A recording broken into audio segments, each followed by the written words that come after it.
Zohar for Tazria Day 3, based on Zohar Vayikra 46b. Come and see. As long as that holy soul cleaves to man, he is beloved of his master. He is well guarded from every direction. He is marked for good above and below, and the holy Shekinah rests on him. When he deviates his ways by sinning against the ways of holiness, the Shekinah leaves him, and the holy Neshama does not cleave to him. A spirit that roams and walks the world from the side of the harsh evil serpent, which rests only on a place supernal holiness, has departed from, is aroused to rest upon him in place of the spirit of holiness, which had rested upon him previously.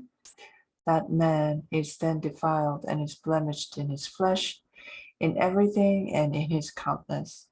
Come and see, since this living nefesh from Bina is holy and supernal, when the holy earth draws from Bina and becomes included within it, it is called Neshama.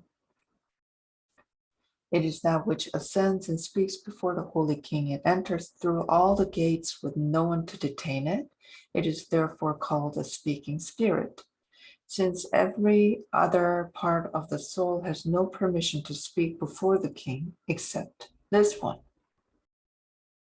Torah therefore proclaims, saying, keep your tongue from evil, Psalms 34:14, and he who guards his mouth and his tongue, Proverbs 21:23, since if his lips and tongue speak evil things, these things ascend above, and when they do, everybody declares, be gone from the proximity of the evil speech of so and so, give way to the path of the harsh serpent. The holy Neshama is then removed from him. It is gone and he cannot speak, as it says, I was dumb with silence. I held my peace and had no comfort, Psalms 39:3.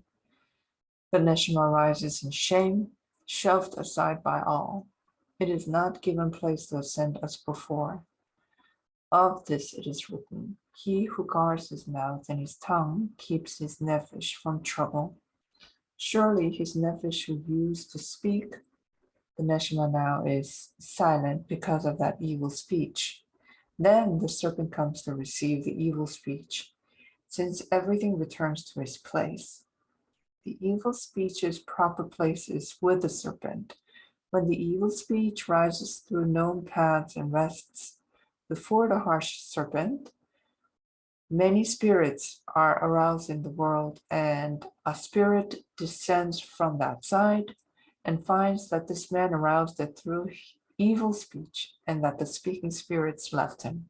Then the evil spirit rests on him and defiles him, and he then becomes a leper. Just as punishment is afflicted on man because of evil speech, so is he punished if he could have pronounced good words but did not. For he blemished that speaking spirit, which is prepared so as to speak above and speak below, and all is in holiness. It is even more true if the nation walks the crooked path and he can talk to them and reprove them, yet he is silent and does not speak.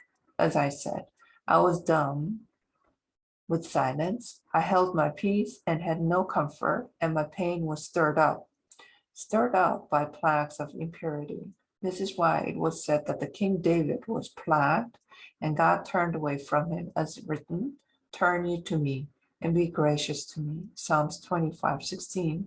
What is turn you to me? It resembles the words, and Aaron turned, Numbers 12:10.